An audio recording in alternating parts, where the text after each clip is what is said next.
Alhamdulillahirabbil alamin. Wa bihi nasta'inu ala umuri dunya waddin. Wassalatu wassalamu ala asyrafil anbiya'i wal mursalin wa ala alihi wa sahbihi ajma'in. Asyhadu an la ilaha illallah wahdahu la syarikalah wa asyhadu anna Muhammadan abduhu wa rasuluh alladzi la nabiyya ba'dah. Allahumma shalli ala sayyidina Muhammad wa ala ali sayyidina Muhammad amma ba'd. Ya ayyuhalladzina amanu taqullaha haqqa tuqatih wa la tamutunna illa wa antum muslimun. Ayyuhal hadirun usikum wa nafsi bitaqwallah faqad fazal muttaqun. Wa qala ta'ala fi kitabihil karim, a'udzu billahi minasyaitonir rajim. Al-yawma nakhtimu ala afwahihim wa tukallimuna aydihim wa tashhadu arjuluhum bima kanu yaksibun. Wa qala aidan innallaha yuhibbut tawwabin wa yuhibbul mutatahhirin. Shadaqallahu. Hadirin rahimakumullah, puji syukur kita panjatkan kehadiratnya. Salawat salam semoga terlimpah curah kepada junjungan alam Nabi Muhammad sallallahu alaihi wasallam beserta keluarganya, para sahabatnya, dan semoga sampai kepada kita sebagai umatnya. Amin ya Allah ya Rabbal alamin. Hadirin rahimakumullah, kita sudah memasuki bulan Syawal, dan setiap kita insya Allah dikembalikan kepada fitri, kepada kesucian. Kata Nabi, Idul Fitri itu kayaumi waladathu ummu, dikembalikan seperti bayi yang baru dilahirkan, bebas dosa tapi berlimpah amal. Mungkin kalau bayi bebas dosa dan tidak punya amal, bedanya dengan kita seperti bayi yang baru dilahirkan, bersih dosa tapi berlimpah amal. Yang sulit bagi kita sekarang adalah mempertahankan fitri, mempertahankan kesucian. Karena Nabi mengatakan kalau seseorang tahu keistimewaan bulan Ramadan, pasti dia akan mengharapkan setiap bulannya itu Ramadan. Maknanya adalah bulan Syawal itu harusnya suasananya seperti Ramadan. Dzulqa'dah juga begitu, Dzulhijjah, Syawal dan seterusnya.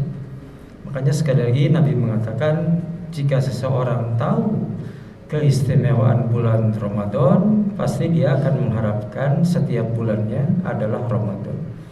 Maknanya adalah suasananya. Kalau di bulan Ramadan khatam Quran, maka bulan Syawal soyogianya begitu. Kalau di bulan Ramadan rajin sedekah, di bulan Syawal juga begitu. Makanya yang sulit bagi seseorang kaitannya dengan mempertahankan fitri adalah mempertahankan amal. Karena amal adalah penghapus dosa. Makanya taubat itu adalah beramal. Taubat dan membersihkan diri, satu kata yang disandingkan oleh Allah di Al-Quran, itu amat sangat dicintai.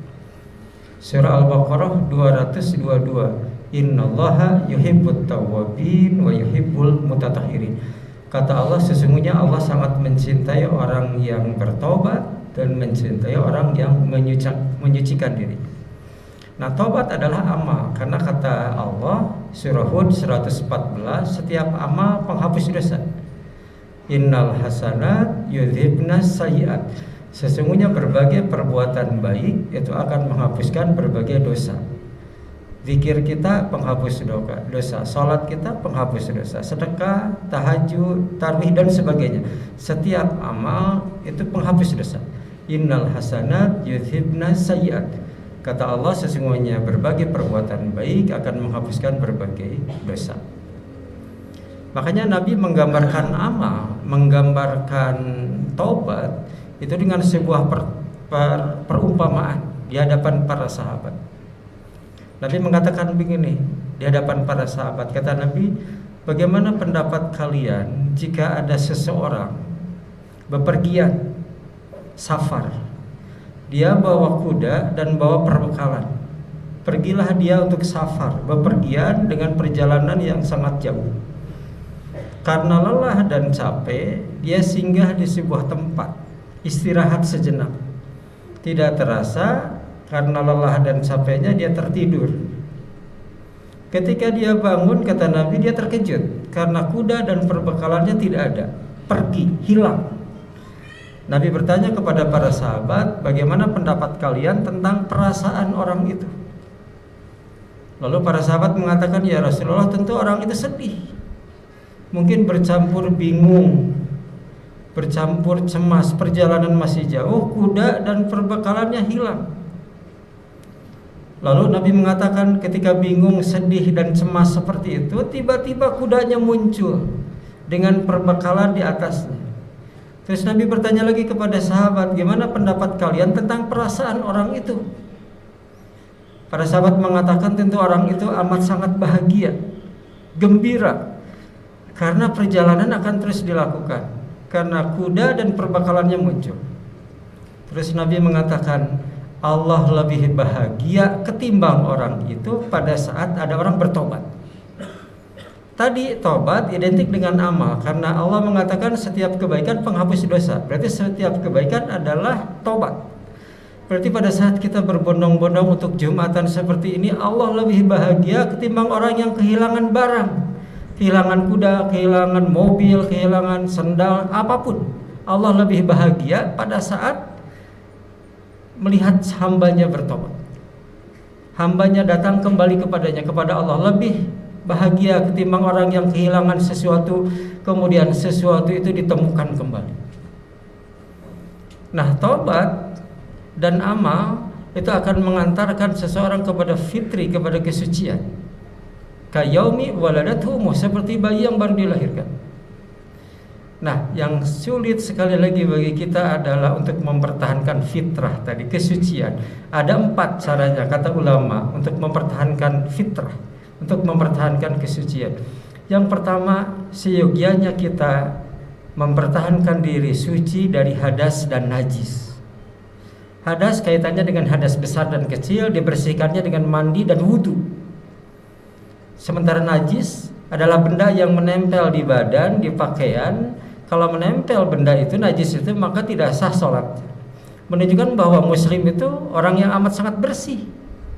Sampai di bulan Ramadan penuh berkah itu banyak orang berbondong-bondong masuk Islam karena konsep tentang wudu, konsep tentang bersuci, taharah. Karena Islam begitu menjaga kesuciannya, apalagi akan menghadap Allah yang maha suci, yang tidak ada di konsep yang lain. Hanya di dalam Islam ada wudu, ada mandi besar, ada istinja, bebersih dari kotoran, kemudian baru dia bisa menghadap Allah Subhanahu wa taala.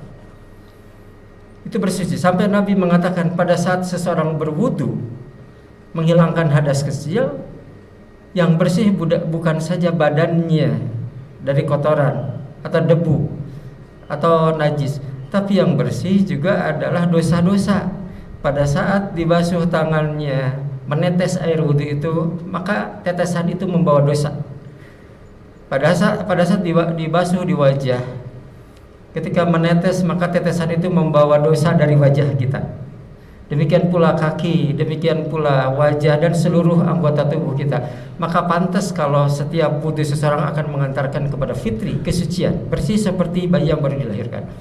Sampai Nabi mengatakan nanti pada hari kiamat ada 2 kelompok orang yang wajahnya dan pakaiannya bercahaya, badannya bercahaya, terlihat dari sinarnya, dikenali oleh Nabi ketika berkumpul di padang mahsyar. Ada 2 kata Nabi. Yang pertama adalah yang isbagul wudu, yang senantiasa menyempurnakan wudu, terutama wudu yang wajib karena mau sholat misalnya, atau mau tawaf, atau wudu-wudu yang sunnah ketika mau tidur, ketika mau baca Quran. Sebagian mewajibkan ketika untuk menyentuh Quran, ketika untuk maaf hubungan suami istri dan sebagainya, maka itu dianjurkan wudu yang sunnah. Ada wudu yang wajib, wudu yang sunnah. Maka nanti pada hari kiamat terlihat wajahnya gurron muhajjalin, kata Nabi, bercahaya, bersinar, dan itu dikenali Nabi SAW pada saat itu sebagai umatnya. Yang kedua, yang wajahnya bersinar, bercahaya nanti pada hari kiamat adalah bikasratis sujud, kata Nabi, orang yang rajin sujudnya. Baik sujud dalam arti merebahkan diri wajah ke tanah sebagai bentuk aplikasi dari pengabdian dia kepada Allah, bahwa kita ini rendah di hadapannya, di hadapan Allah yang maha tinggi, sampai direbahkan badan kita, dahi menempel ke tanah. Orang Jerman, seorang dokter sampai masuk Islam karena ada konsep sujud. Kenapa? Karena pada saat seseorang sujud, maka mengalirlah darah, nutrisi, energi ke otak lebih maksimal ketimbang orang yang pernah sujud.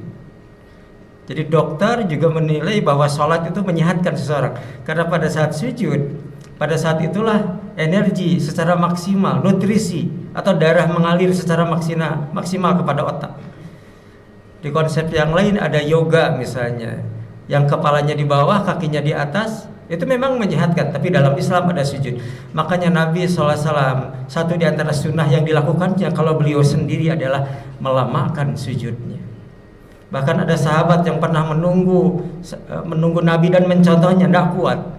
Bagaimana Nabi SAW sujud. Tentu kalau berjamaah seperti ini harus lihat situasi dan kondisi, karena mungkin ada di antara kita yang sakit, ada di antara kita yang punya keperluan dan sebagainya. Tapi Nabi memperpanjangnya ketika melaksanakan salat-salat sunnah sendiri, karena tahu kemampuannya sendiri. Yang kedua, sujud dalam arti taat. Bagaimana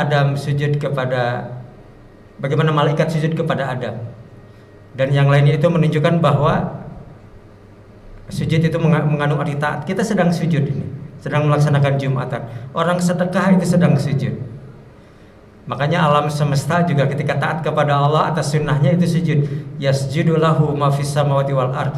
Sujudlah apa yang ada di langit dan bumi. Sujud kepada Allah Subhanahu wa taala. Itu yang pertama yang mungkin harus kita pertahankan terus dengan cara berwudu ketika akan sholat dan melakukan aktivitas yang lain. Langkah yang kedua untuk sampai kepada kesucian adalah menyucikan panca indera dari berbagai dosa. Tangan kita, wajah kita, pandangan kita, kaki kita, seluruh panca indera. Karena itu semua akan diminta tanggung jawab di hadapan Allah Subhanahu wa taala. Yasin 65, Allah Subhanahu wa taala berfirman, "Al-yawma nakhtimu ala afwahihim wa tukallimuna aydihim wa tashhadu arjuluhum bima kanu yaksibun." Kata Allah, pada hari ini kami kunci mulut mereka. Wa tukallimuna aydihim, tangan mereka lah yang berbicara. Wa tashhadu arjuluhum, kaki menjadi saksi. Bima kanu yaksibun, dengan apa yang telah mereka kerjakan. Kaki kita melangkah dari rumah kita masing-masing ke masjid, kaki kita akan menjadi saksi. Tangan kita dipakai sujud menghadap Allah, tangan kita akan menjadi saksi. Dahi kita letakkan ke tempat sujud. Semua panca indera kita akan menjadi saksi. Bahkan ulama tafsir sampai mengatakan termasuk juga benda-benda yang terlibat di dalamnya. Mungkin ada pakaian, ada kendaraan yang kita gunakan, harta yang kita gunakan untuk bayar bensin, parkir dan sebagainya. Itu akan jadi saksi nanti pada hari kiamat. Walaupun kata ulama tafsir, perbuatan dosa juga nanti akan menjadi saksi. Ketika kaki kita melangkah ke tempat maksiat, ketika tangan kita menandatangani dokumen, menandatangani keputusan, kesimpulan dan sebagainya, dan merugikan rakyat, merugikan orang lain, itu akan menjadi saksi juga nanti pada hari kiamat. Pakaian yang kita gunakan untuk berbuat dosa, itu pun akan menjadi saksi di hadapan Allah Subhanahu wa taala. Sekali lagi, mulut dikunci, seluruh panca indera akan menjadi saksi di hadapan Allah. Makanya ulama tafsir dalam tafsirnya pernah bertanya kepada pembaca, kepada kita, mana yang paling besar pahalanya, kata ulama tafsir. Kalau kita baca Quran dengan dibaca, Qurannya kita pegang, mata kita memandang, dengan membaca Quran sambil menghafal, mungkin ketika sholat atau yang lain. Sepakat ulama tafsir mengatakan membaca Quran dengan dipegang itu lebih besar pahalanya, karena melibatkan banyak panca indera. Tangan memegang Quran, pada saat dihafal kan tidak pegang Quran, karena memegang, menyentuh punya nilai pahala atau juga punya nilai dosa, tergantung menyentuh apa. Kalau menyentuh Quran dengan ikhlas bahwa itu kitab suci, hendak membaca firman-Nya, tentu itu bagian dari pahala.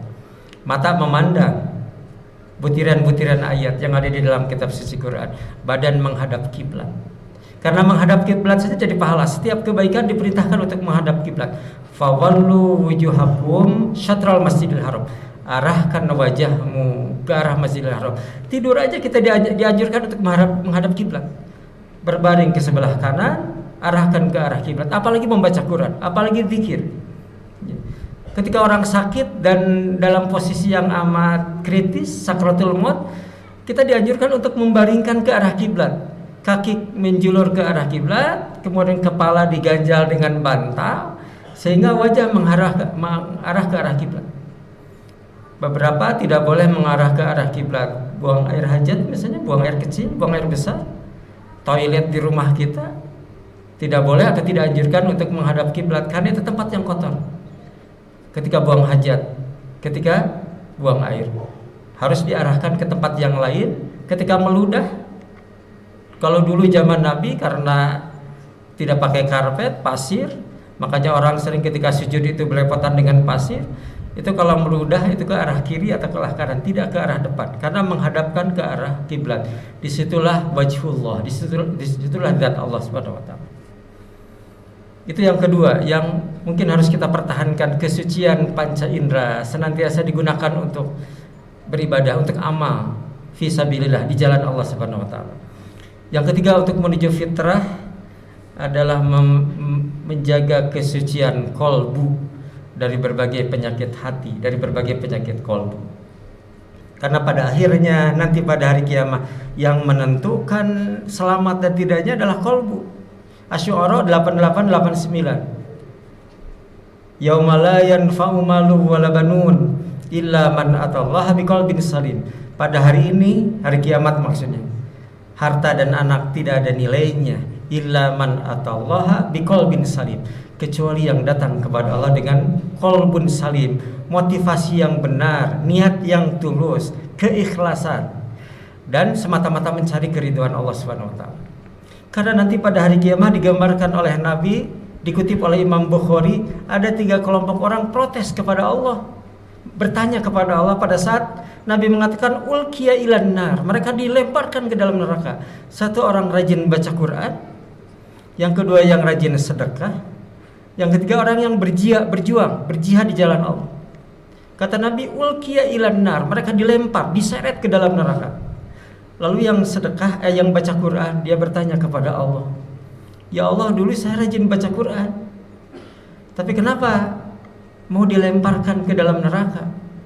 Allah mengatakan, dulu kau baca Quran bukan lillah, bukan semata-mata karena Allah, karena ingin disebut sebagai qori, ahli baca. Berarti motivasinya tidak benar. Dia baca Quran, dia mengamalkan Quran bukan semata-mata karena Allah, karena ingin dapat pujian, apresiasi, respon. Kalau tidak dapat respon, tidak dilakukan. Tapi orang yang ikhlas adalah baca Quran, mau dipuji atau tidak, karena tujuan kita adalah lillah, semata-mata mencari keridhaan Allah. Yang kedua yang rajin sedekah, sama juga dilemparkan ke dalam neraka. Tapi dia bertanya, kenapa saya dilemparkan kepada neraka? Masjid itu selesai karena saya. Mungkin jawabannya begitu. Banyak fakir miskin yang disantuni.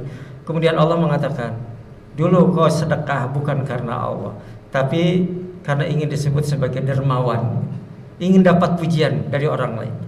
Yang ketiga yang bertanya kepada Allah adalah orang yang berjuang, berjihad di jalan Allah. Sama pertanyaannya, kenapa saya akan dimasukkan ke dalam neraka padahal saya berjuang, berjihad di jalan Allah?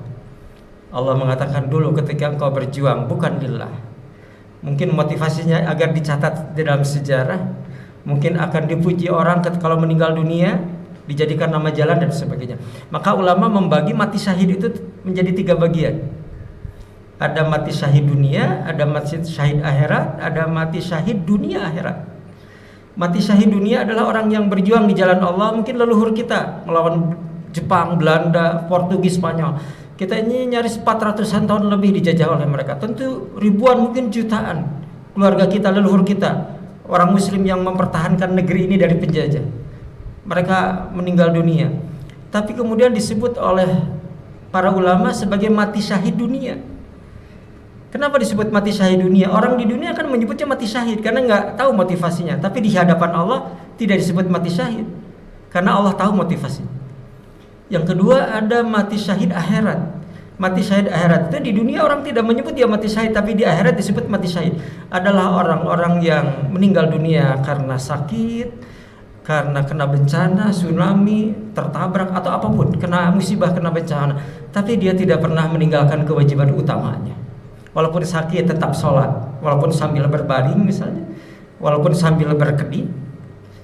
Mungkin dia kebakaran, tapi sehari-harinya tidak pernah meninggalkan zikir, sholat, tahajud dan sebagainya. Maka dia termasuk mati syahid akhirat. Di akhirat dinilai sebagai mati syahid. Walaupun di dunia orang mempertanyakan, ada mungkin yang menyebut dia itu adab dari Allah. Tapi di sisi Allah itu mati syahid akhirat. Mungkin yang kena COVID, karena wabah sedemikian ganas, banyak orang meninggal dunia. Mungkin di sisi Allah sebagai mati syahid akhirat. Nah yang ketiga adalah mati syahid dunia akhirat. Orang yang meninggal dunia di medan perang, tapi motivasinya karena Allah Subhanahu wa taala. Mudah-mudahan leluhur kita yang menghadapi Jepang, Belanda, Portugis, Spanyol, banyak sekali saudara kita yang meninggal dunia. Mudah-mudahan termasuk mati syahid dunia dan akhirat. Yang terakhir untuk mencapai kepada fitrah kesucian adalah menyucikan diri dari berbagai penyakit syirik, menyekutukan Allah Subhanahu wa taala. Karena kalau syirik itu, musyrik itu terbawa sampai meninggal dunia, tidak ada harapan dimaafkan. Surah An-Nisa 48, Innallaha la yaghfiru ayyushraka bihi wa yaghfiru ma duna dzalik. Sesungguhnya Allah tidak akan mengampuni dosa syirik, menganggap ada kekuatan lain, tapi Allah akan mengampuni dosa selainnya. Lima yasha bagi orang yang dikehendaki oleh Allah Subhanahu wa taala. Tapi harus waspada seperti yang tadi disampaikan, ada motivasi yang bukan karena Allah. Nabi menyebutnya asyirkul asgor, syirik yang kecil. Kita beribadah karena ada apresiasi dan yang lain. Kalau tidak diabsen, tidak hadir. Kalau pengajian tidak dicatat, tidak hadir. Kalau sedekah tidak diumumkan, tidak sedekah. Maka itu akan termasuk asyirkul asgor, syirik yang kecil. Mudah-mudahan sekali lagi kita termasuk yang Idul Fitri kembali suci, bisa mempertahankan fitrah kita. Barakallahu li wa lakum.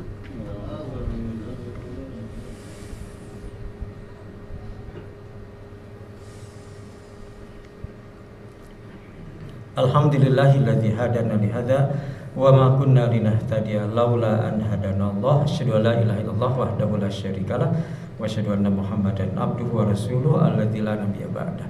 Allahumma shalli ala sayyidina Muhammad wa ala ali sayyidina Muhammad amma ba'd. Hadirin rahimakumullah, kita akhiri dengan doa semoga Allah yang Maha Pengasih dan Penyayang memberikan kekuatan lahir kepada kita sehingga kita bisa mempertahankan amal soleh di bulan Syawal dan seterusnya dengan istiqomah.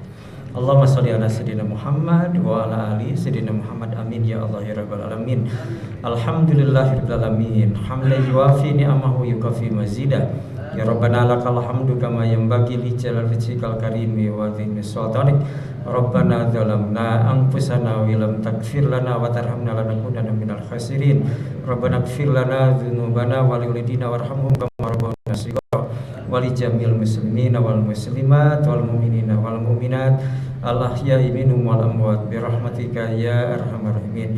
Allahumma innaka afuwun karim tuhibbul afwa fa'fu 'anna ya karim. Rabbana taqabbal minna innaka antas samiul alim wa tub 'alaina innaka antat tawwabur rahim. Rabbana atina fid dunya hasanah wa fil akhirati hasanah wa qina adzabannar. Subhana rabbika rabbil izzati amma yasifun wa salamun alal mursalin walhamdulillahirabbil alamin. Aqulu qouli hadza wa astaghfirullah li wa lakum.